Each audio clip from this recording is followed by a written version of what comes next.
ஃபவுண்டர்ஸு. Okay, என் பேர் ஏமச்சந்திரன், அப்புறம் இவர் மிஸ்டர் குமார் வேம்பு, அவர் வந்து பாலச்சந்தர். நாங்கள் 3 பேர் சேர்ந்து தான் இந்த ஸ்டார்ட் அப் சிங்கம் ஒரு பிளாட்ஃபார்மை உருவாக்கணும்.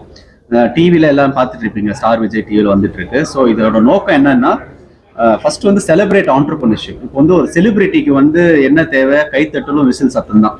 அந்த படம் ஹிட் ஆகுதோ ஹிட் ஆகுதோ செகண்டரி விஷயம். ஒரு செலிபிரிட்டிக்கு வந்து தேவையான விஷயம் வந்து கைத்தட்டலும் விசில் சத்தம். அது மோட்டிவேட் ஆவாங்க, அவங்க தொடர்ந்து நடிச்சுட்டே இருப்பாங்க. அந்த மாதிரிதான் ஒரு ஆண்டர்பிரினருக்கு தேவை வந்து ஒரு அடையாளமும், அவங்கள வந்து செலிப்ரேட் பண்ண ஆரம்பிக்கணும். ஸோ ஸ்டார்ட் அப் சிங்கத்தோட நோக்கம், முக்கியமான நோக்கம் வந்து செலிபிரிட்டிங் ஆண்டர்பிரினர்ஷிப். அதனால தான் என்ன பண்றோம்னா, இது வரைக்கும் வெளியே வராத ஸ்டார்ட் அப் ஸ்டோரிஸ் எல்லாம் ஐடென்டிஃபை பண்ணி, கிராமத்தில் இருக்கிறோம், Tier 2 சிட்டி, Tier 3 சிட்டி, சென்னையில் மட்டும் இல்லாம ஐடென்டிஃபை பண்ணி நாங்கள் 4 எபிசோட்ல நீங்க பார்த்திருப்பீங்க. இந்த உரு இன்ஸ்ட்ருமெண்ட் வந்து சங்ககால இலக்கியத்துல இருக்கிற ஒரு இன்ஸ்ட்ருமெண்ட் எடுத்து அது பிசினஸா மாத்துறாரு. இப்ப பிசினஸ் வந்து எல்லாம் புதுசா வர்றது இல்லை, டிஃப்ரெண்டா இருக்குமே தவிர எல்லாமே வந்து நிறைய விஷயங்கள் நம்ம ஏற்கனவே பண்ணிட்டு இருந்ததை அவர் பண்ணிட்டு இருக்காரு. அந்த மாதிரி நிறைய business entrepreneur start up ideas வந்து முடங்கி கிடக்குது தமிழ்நாட்டில். அதை வெளியே கொண்டு வந்து அவங்க அடுத்த கட்டு கொண்டு போறது. அடுத்த கட்டத்துக்கு கொண்டு போறோம்னா 3 விஷயங்கள் பண்ணணும். ஒன்று வந்து அவங்கள மென்டர் பண்ணி கரெக்டா பண்றாங்களா ப்ராடக்ட் வந்து பார்க்கணும், அது மார்க்கெட்டிங் தேவையானு பார்க்கணும். அடுத்தது கண்டிப்பா அவங்களுக்கு ஃபண்ட் முக்கியமா இருக்கணும். அதுக்கப்புறம் 3வது அவங்க வந்து மார்க்கெட் பண்ண வைக்கணும். இந்த 3 விஷயம் வந்து இந்த ஸ்டார்ட் அப் சிங்கத்துல நாங்க பண்றோம்.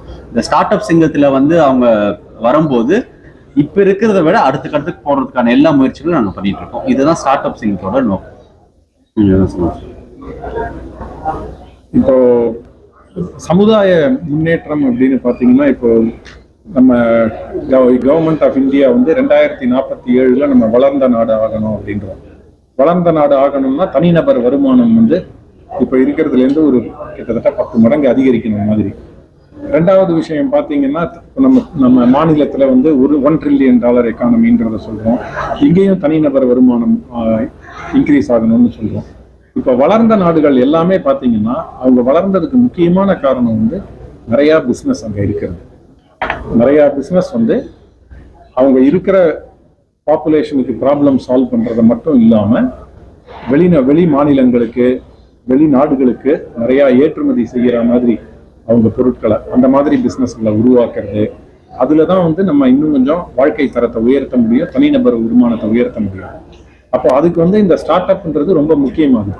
இந்த உலகத்திலேயே இஸ்ரேலை வந்து ஸ்டார்ட் அப் நேஷன் அப்படின்னு சொல்றாங்க. அவங்க வந்து பாத்தீங்கன்னா ஒரு 1 லட்சம் பேர், ஒரு மக்கள் தொகை 1 லட்சம் பேர் இருக்கிற இதுல கிட்டத்தட்ட 250 ஸ்டார்ட் அப் இருக்காங்க. அவ்வளவு நம்பர் ஆஃப் ஸ்டார்ட் அப் இருக்கு. அதே நீங்க வந்து இந்தியாவில் பாத்தீங்கன்னா 1 லட்சம் பேருக்கு 3 ஸ்டார்ட் அப் தான் இருக்கு. இந்தியா ஏன் இன்னைக்கு ஏழை நாடா இருக்கு அப்படின்னா, 1 லட்சம் பேர்ல 3 பேர் தான் கம்பெனி ஆரம்பிச்சு ஏதாவது பண்ணணும்னு நினைக்கிறாங்க, மீதி எல்லாரும் வேலைக்கு போகணும்னு நினைக்கிறாங்க. அப்போ நம்ம நிறைய பேருக்கு இப்போ அரசாங்கம் வந்து start up India, stand up India, start up Tamil Nadu, இந்த மாதிரி ஸ்கீம்லாம் பண்ணி அரசாங்கமே வந்து ஒரு இன்வெஸ்ட்மெண்ட் ஃபண்ட் எல்லாம் வச்சு ஸ்டார்ட் அப்பை என்கரேஜ் பண்ணி பண்றதுனால கண்டிப்பா இப்ப நம்பர் ஆஃப் காலேஜ்ல இருந்து ஸ்கூல்ல இருந்து ஸ்டார்ட் அப் ஆரம்பிக்கணும்ன்ற எண்ணம் உருவாகி நிறைய பேருக்கு அதுக்கு என்கரேஜிங் என்விரான்மெண்ட் வருது. அப்போ கண்டிப்பா நிறைய பேர் வந்து இன்னைக்கு ஸ்டார்ட் அப் பண்ணணும்ன்றத ட்ரை பண்றாங்க. ஆனா அவங்க ஒரு ப்ராடக்டோ சர்வீஸோ பண்ணிட்டு ஒரு முதல் கஸ்டமர் 2வது கஸ்டமர் வந்த உடனே அவங்க ஒரு ரூம்ல இருந்து ஒருத்தர் 2 பேர் 3 பேர் 4 பேர்ல இருந்து டீமை க்ரோ பண்ணணும் அப்படின்னு நினைக்கிறதே பணம் வந்து ஒரு அவசியமான விஷயமாகுது. அவங்களுக்கு அந்த பிசினஸை எப்படி க்ரோ பண்ணணும்ன்றது வந்து ஒரு அவசியமான விஷயமாகுது. அப்ப அது எல்லாத்துக்குமே வந்து ஒரு ஏற்கனவே செய்தவர்கள் இல்ல அந்த விஷயத்த வந்து அவங்களுக்கு கைடு பண்ற மாதிரி, மென்டர் பண்ற மாதிரி இருக்கிறவங்களோட இது இருந்ததுன்னா ஒரு, ஏன்னா ஸ்டார்ட் அப் வந்து பாத்தீங்கன்னா ஒரு 10 ஸ்டார்ட் அப்ல ஒரு ஸ்டார்ட் அப் தான் சக்சஸ் ஆகி நல்லா போகும். அந்த சக்சஸ் ரேட்டை இன்க்ரீஸ் பண்ணணும். ஸோ நிறைய பேரை ஸ்டார்ட் அப் துவக்க வைக்கணும், ஸ்டார்ட் அப்போட சக்சஸ் ரேட்டை இன்க்ரீஸ் பண்ணணும். அப்புறம் அவங்க எவ்வளவு சக்சஸ் அச்சீவ் பண்றாங்களோ அந்த சக்சஸோட ஸ்கேலை இம்ப்ரூவ் பண்ணணும். இது 3 வந்து ஸ்டார்ட் அப்போட ஒரு முக்கியமான குறிக்கோள். அப்போ இதை பண்றதுக்கு வந்து ஒரு பெரிய பிளாட்ஃபார்மா இதுக்கு தேவையான எல்லா விஷயங்களையும் பண்ணி அதை எப்படி பிளாட்ஃபார்மா பண்ணி எல்லாருக்குமே உபயோகமாகிற மாதிரி, ஒரு ஸ்டார்ட் அப்ன்றவருக்கு வந்து எந்த ஊரா இருந்தாலும் சரி, எந்த பேக்ரவுண்டா இருந்தாலும் சரி, என்ன பிசினஸா இருந்தாலும் சரி, எந்த மார்க்கெட்டா இருந்தாலும் சரி, எல்லாருக்கும் உதவுற மாதிரி எப்படி ஒரு ஈகோ சிஸ்டம் பில்ட் பண்றது அப்படின்றதுக்கு தான் நம்ம ஸ்டார்ட் அப் சிங்கம் ஸ்டார்ட் பண்ணேன். பிசினஸ் பத்தி நிறைய சொல்லிட்டாங்க, நான் ஒன்று ஆட் பண்ணிக்கிறேன்.